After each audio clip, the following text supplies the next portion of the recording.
कहानी की शुरुआत में जंगल के अंदर हमें एक लड़की को दिखाया जाता है जो किसी से डरकर भाग रही है। उसका पूरा जिस्म खून से लथपथ था। जंगल के अंदर एक विच चुड़ैल को भी दिखाया जाता है जो उस लड़की के गले को पकड़कर हवा में उठा लेती है। ठीक इसी वक्त ओलिना नाम की एक लड़की की आंख खुल गई, जो ही कहानी की मेन कैरेक्टर है। जंगल में जो लड़की हमने देखी वो ओलिना ही थी। ये बस वो बुरा सपना देख रही। यहीं पर हमें ओलिना का हस्बैंड भी दिखाया जाता है। दोनों एक दूसरे से बहुत प्यार करते हैं और साथ में बहुत खुश थे। ओलिना का हस्बैंड जब नहाने के लिए गया तब ओलिना अपनी एक दोस्त को कॉल करती है। वो कहती है कि सब कुछ बहुत अच्छा चल रहा है, मैं अपने हस्बैंड के साथ बहुत खुश हूँ और अब मैं अपनी आगे की जिंदगी उसके साथ ही गुजारना चाहती हूँ। रात के वक्त जब ओलिना का हस्बैंड काम से वापस लौट कर आता है तब ये दोनों बहुत अच्छा टाइम साथ गुजारते हैं। इस दौरान टीवी पर एक न्यूज चल रही थी। बताया जाता है कि रशिया ने कई मुल्कों पर हमला बोल दिया है। रशिया के फौजियों ने हमला करने के बाद लोगों का जीना मुश्किल कर दिया है। बड़े बड़े मुल्क भी रशिया के सामने घुटने टेक चुके। फौजी लोगों के घरों में घुसकर उन्हें काफी ज्यादा टॉर्चर कर रहे हैं, जुल्म करते हैं, मारते पीटते हैं। ओलिना का हस्बैंड जहाँ रहता था वहाँ पर भी रशियन फौजी आ चुके, इसीलिए वो अपनी वाइफ को चुपके से लेकर यहाँ से कहीं दूर जा रहा था। ये लोग सीधे रास्ते नहीं जाते बल्कि जंगल वाले रास्ते से जाने का फैसला करते हैं क्योंकि वो वाला रास्ता शॉर्टकट था। लेकिन उन्हें नहीं पता था कि जंगल में जाने के बाद उनका सामना रूसी फौजियों से हो जाएगा। ये रूसी फौजी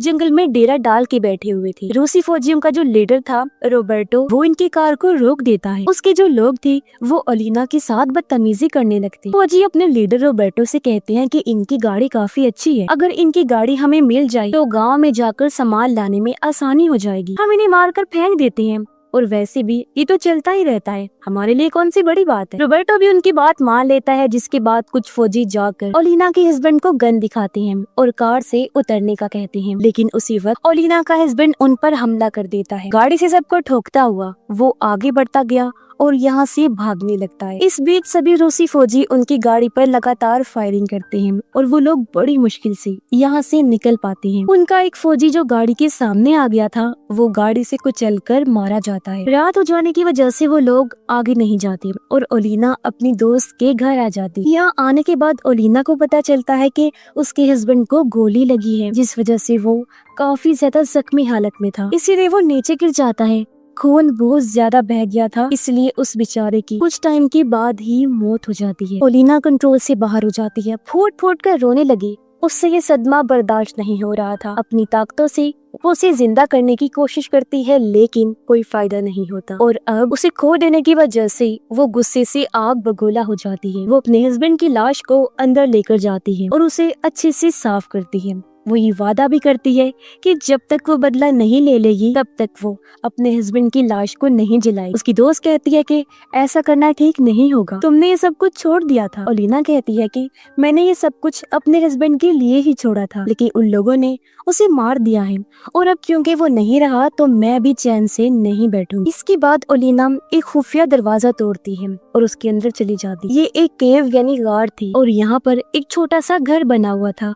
आसपास बहुत सारी मोमबत्तियां भी जल रही। उसकी कलाई पर पट्टी जैसा कुछ बंधा हुआ था जो शायद उसे रोकने के लिए था, जिसको वो चाकू से काट देती है। ऐसा करने की वजह से उसकी जो ताकतें थी वो फिर से वापस आ जाती हैं और वो बन जाती है एक विच। अब पहले भी वो विच ही थी लेकिन हस्बैंड की खातिर उसने सब कुछ छोड़ दिया था। दूसरी तरफ हमें जंगल में रॉबर्टो को दिखाया जाता है। सुबह हो जाने के बाद वो अपने लोगों से कहता है कि गाँव में जाओ और जो मिले उसे उठा लाओ। उसके कहने पर सभी लोग तैयार हुए और अपनी वैन लेकर गांव की तरफ चले जाते हैं। इनके हाथों में हथियार होने की वजह से इन्हें किसी चीज का कोई डर नहीं था। घर के अंदर घुस जाते हैं और लोगों को पीट कर उनका सामान लूट लेते। आज के दिन ये लोग जिस घर में गए उसमें एक लड़की, ये लोग उस लड़की के साथ बदतमीजी करना शुरू कर देते हैं।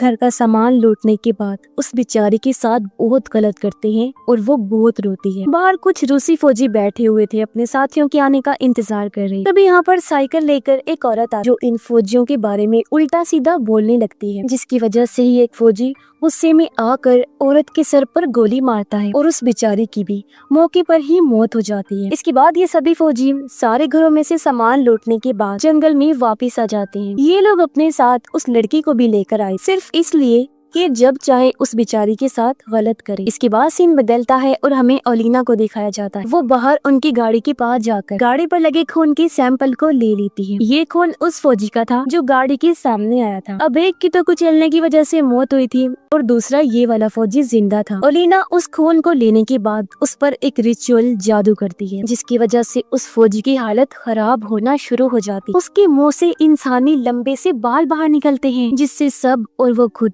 काफी घबरा जाते हैं। उसके मुंह से एक खत भी बाहर निकलता है जिस पर लिखा हुआ था कि जंगल तुम्हारा कब्रिस्तान बनेगा। इसके कुछ ही टाइम बाद फौजी के पूरे जिस्म से खून निकलने लगता है, आँख, नाक, मुंह, कान, सबसे, जिससे उसकी हालत इतनी ज्यादा खराब हो जाती है कि उसकी वहीं पर मौत हो जाती है। बाकी फौजी उसे ले जाकर जमीन में गाड़ देते हैं, लेकिन इस हादसे से ये लोग काफी डर जाते हैं। इसी वजह से जिस लड़की को बंदी बनाकर ये लोग अपने साथ ले गए थे, उस लड़की को वापस लाकर ये लोग जंगल में छोड़ देते हैं, क्योंकि फौजियों को लगा कि ऐसा करने से सब कुछ ठीक हो जाएगा। वो लड़की उठी और जैसे तैसे करके घर की तरफ जाने लगती है। उसी वक्त सामने एक कार आकर रुकती है। इस कार में कोई और नहीं बल्कि ओलिना। वो लड़की से कहती है कि अगर बदला लेना चाहती हो तो मेरे साथ मिल जाओ। जिसके बाद हमें जंगल में एक फौजी को दिखाया जाता है जो कि टॉयलेट कर रहा था, लेकिन कुछ वक्त के बाद उसे एहसास हुआ कि मेरे जिस्म से खून निकल रहा है, जिससे वो बेहद घबरा गया।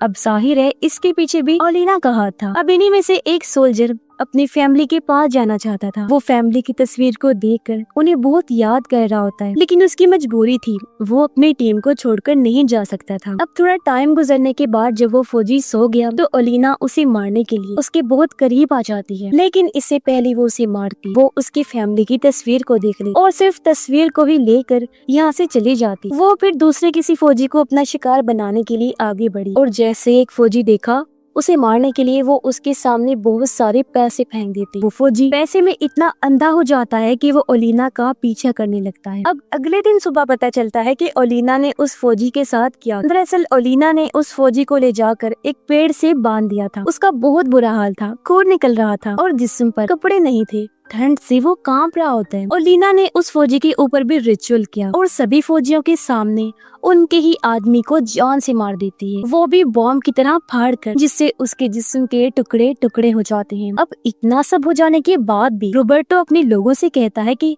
ये सब कुछ हमारे दुश्मनों की चाल है, उन्होंने यहाँ पर बॉम्ब्स भी बिछाए हुए हैं और हमारे इतने सारे लोगों को भी उन्होंने ही मारा। दूसरी तरफ ओलिना उस सोल्जर की फैमिली पर भी रिचुअल कर रही थी। उसकी दोस्त आकर कहती है कि मुझे पता है तुम्हें बहुत तकलीफ है, लेकिन तुम बेकसूर लोगों को मारकर बहुत गलत कर रही हो। मैं बस इतना कहना चाहती हूँ कि तुम बेकसूर लोगों को मत मारो, भले ही अपना बदला लो। लेकिन ओलिना उसकी बात नहीं सुनी। जैसे ही सोल्जर की फैमिली पर किया गया रिचुअल पूरा हुआ, उसकी फैमिली खत्म होना शुरू हो जाती। सोल्जर की फैमिली की लाशों की एक तस्वीर उसके पास आ गई। तस्वीर देखकर वो अपनी बीवी को कॉल भी कर रहा था, इस उम्मीद में कि शायद वो जिंदा हो, लेकिन वो भी कॉल नहीं उठा। वो सोल्जर जाकर ये सारी बात अपने लीडर को बताता है। रोबर्टो से कहता है कि मैं अपनी फैमिली के पास जाना चाहता हूँ, लेकिन रोबर्टो साफ साफ इनकार कर देता है। वो कहता है कि तुम नहीं जा सकते, हमें जंग लड़नी है। और अब कुछ देर बाद उस सोल्जर के पास और भी ढेर सारी तस्वीरें आने लगती हैं जो उसकी बीवी और बच्चों की थी। उन्हें देखकर सोल्जर बहुत डर जाता है और दुखी होकर रोने लगा। यहाँ से भाग निकलने का फैसला करता है। वो जाकर वैन में बैठा और उसे लेकर यहाँ से निकलने लगता है, लेकिन तभी उस सोल्जर के सामने ओलिना आ जाती है जो उसे डराने लगी। डर की वजह से वो बेचारा कांपने लगा और बिना सोचे वैन को लेकर काफी स्पीड से पीछे की तरफ जाने लगता है। उसकी इस गलती की वजह से कुछ सोल्जर्स कुचल कर मारे जाते हैं, जिस वजह से बाकी के सोल्जर्स को इतना गुस्सा आया कि वो लोग उसे बांध कर बहुत पीटते हैं।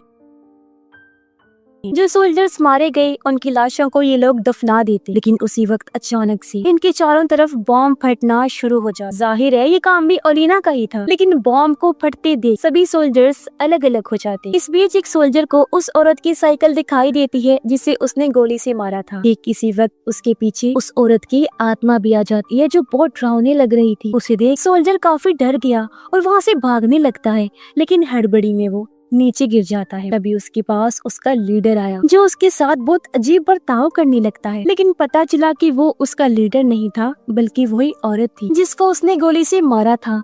उसकी आंखों में खून उतर आया था और वो बहुत ही बुरे तरीके से फौजी को मारकर उसके दिल को बाहर निकाल लेती है और अपना बदला पूरा कर लेती, जिस दिल को बाद में ओलिना खाने लगी। ऐसा करके उसे बहुत सुकून मिलता है क्योंकि धीरे धीरे उसका बदला पूरा हो रहा था। वो सभी फौजियों की जान जो ले रही। उसकी दोस्त ऐसा करने के लिए भी उसे मना करती है, लेकिन वो उस पर गुस्सा करने लगती है। सभी सोल्जर्स को पता चलता है कि दफन की हुई सभी लाशों को किसी ने बाहर निकाल दिया है। इन्हें यकीन हो गया था कि ये काम उसी का हो सकता है जो हम सबको मार रही। सारे फौजी वैन को लेने के बाद जब दोबारा गांव की तरफ जा रहे थे, इन्हीं पेड़ों पर बहुत दिल दहला देने वाली चीज नजर आई। दरअसल जिन फौजियों को दफनाया गया था उनकी लाशें निकालने के बाद किसी ने उनके छोटे छोटे पीस करके पेड़ों पर लटका दिए थे। ये देखकर एक फौजी बहुत डर जाता है और कहता है कि बस अब मैं ये सब कुछ बर्दाश्त नहीं कर सकता। इतना कहने के बाद वो खुद को गोली मार लेता है और ठीक उसी वक्त रोबर्टो को जंगल की तरफ एक औरत नजर आती है। उसको देखने के बाद सभी सोल्जर्स उसकी तरफ फायरिंग करने लगते हैं। कुछ देर बाद वो अचानक से गायब हो जाती है।